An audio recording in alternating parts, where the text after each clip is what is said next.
My role as audio director is about setting the vision and the creative direction for the sound and music in the game, and getting all of the sound designers and composers and everybody who's working on it focused in the same direction. One of the things that Dead Space 2 has that Dead Space 1 didn't is that it takes place in the living area. It's a functioning city that's just recently been evacuated, so there's a lot of opportunity for unusual spaces to find things, people's apartments, and there's a preschool that you get into. There's a lot of places where, taken out of context, now with the horror applied to them, are very, very scary.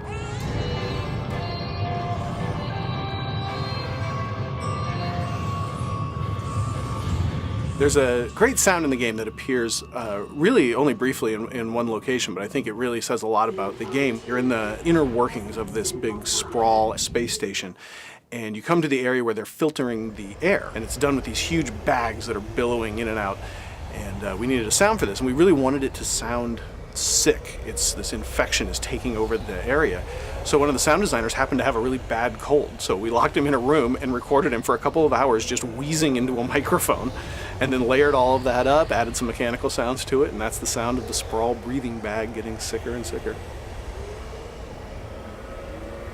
Dead Space 1 was really good at establishing tension and terror, and we wanted to keep that moving forward. That's the meaty core of what we're doing with the soundtrack. But I really thought we could expand out a little bit too. In Dead Space 2, Isaac speaks. You see his face. He takes his helmet off. He's struggling with this internal psychological drama, and I thought this is a great thing that we could use to expand the range of the music. There's a vulnerability to the character that players probably didn't pick up in the first one. He was an engineer, and he was estranged from everybody else, and it was horror, but not seeing someone's face, that unknown aspect, really makes a big difference in the second one. So we've introduced what we're calling these vulnerable elements, and Jason's done a great job composing these really interesting cues that are done with a small string ensemble, and they're very raw sounding and still very Dead Space, still very dissonant, but it's a different kind of character and opens it up. What we find is that it makes this tension even more tense when you've had this chance to relate to Isaac and have this more organic kind of a feel. So that's one of the ways in which we've expanded the palette on Dead Space 2.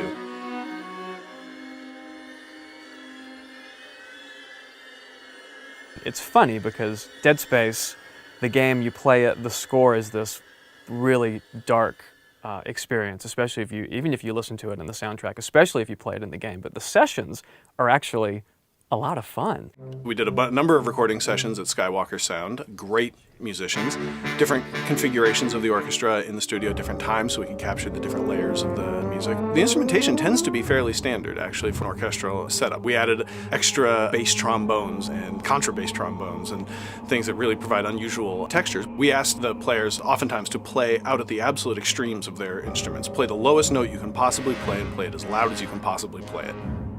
Banging on things with sticks, playing their horns in ways that just makes every wrong sound that a musician was trained not to do. And at first they were resistant. At first they said, well, that's not going to sound good. I can't make that sound right. And the instruction was over and over, yes, that's what we want. We don't want it to sound right. We want it to sound different. This is going to be very surprising when the player hears this. And oftentimes we'll record entire cues that are nothing but unusual techniques. There's no piece of music there that the player can see. And in any other game, it would sound completely wrong. But in Dead Space, completely wrong equals completely right. The goal of the score is the preparation for the boo. Whatever the boo is. I mean, if I do my job right, if you get up to this corner that you're scared to walk down, a giant fluffy bunny rabbit could jump out and it would still scare you to death.